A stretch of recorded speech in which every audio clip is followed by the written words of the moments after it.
আসসালামু আলাইকুম দর্শক শ্রোতা, আশা করি সকলে ভালো আছেন। কৃষি মাঠ ইউটিউব চ্যানেলের পক্ষ থেকে সবাইকে জানাই শুভেচ্ছা ও অভিনন্দন। আজকের ভিডিওটি হচ্ছে একজন কৃষক তার জমিতে স্প্রে করার দৃশ্য, এবং এই ভিডিওটিতে আমরা দেখাবো এক নিবেদিত প্রাণ কৃষকের গল্প, যিনি সূর্যের তাপ আর ধুলোমাখা মাটির মধ্যেও তার ফসলের জন্য অক্লান্ত পরিশ্রম করে যাচ্ছেন। ফসলের প্রতিটি কণা যেন তার যত্ন আর ভালোবাসার সাক্ষ্য বহন করে। দর্শক বন্ধুরা, এই কৃষক তার প্রতিটি দিনের পরিশ্রম দিয়ে আমাদের খাদ্য চাহিদা পূরণে গুরুত্বপূর্ণ ভূমিকা পালন করেন। তার হাতের স্প্রে মেশিন যেন এক টুকরো আশা, যা ফসলের ক্ষেতে জীবন দান করে।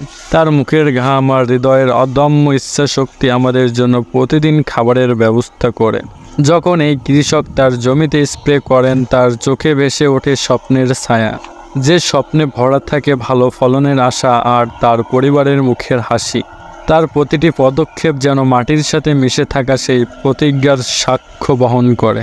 কৃষকের জীবনে প্রতিদিনই এক নতুন যুদ্ধ। প্রকৃতির বিভিন্ন চ্যালেঞ্জ মোকাবিলা করে পোকামাকড়ের আক্রমণ থেকে তার ফসলকে রক্ষা করতে তিনি নিরলস কাজ করে যান। এই কৃষকই আমাদের প্রকৃত নায়ক, যিনি কেবল তার পরিবারের জন্য নয়, আমাদের সবার জন্য খাদ্য উৎপাদন করে যাচ্ছেন। দর্শক বন্ধুরা, এই দৃশ্য আমাদেরকে শিখিয়ে দেয় যে পরিশ্রম আর ধৈর্যের কোনো বিকল্প নেই। আমাদের প্রতিদিনের খাবারের পেছনে রয়েছে একজন কৃষকের নিবিড় যত্ন ও কঠোর পরিশ্রম।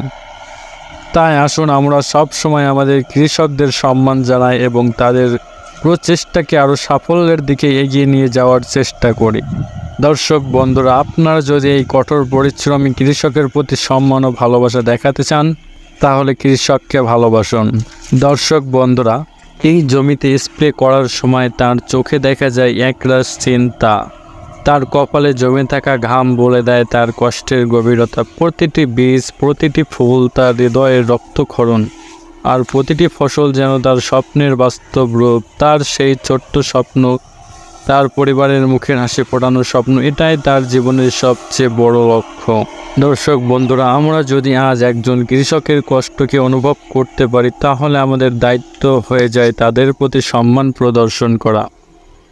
আসুন আমরা সবাই একসঙ্গে কৃষকদের সম্মান জানাই, যারা নিরলস পরিশ্রম করে আমাদের জন্য খাবারের ব্যবস্থা করে যাচ্ছেন। দর্শক বন্ধুরা, আজকের ভিডিওটি ছিল এই পর্যন্তই। আশা করি সকলেই বুঝতে পারছেন এবং এই একজন কৃষকের কষ্টের পিছনে কতটা গুরুত্ব দিতে হবে এবং তার কষ্টটা দেখে আমরা অনেক কিছু বুঝতে পারতেছি।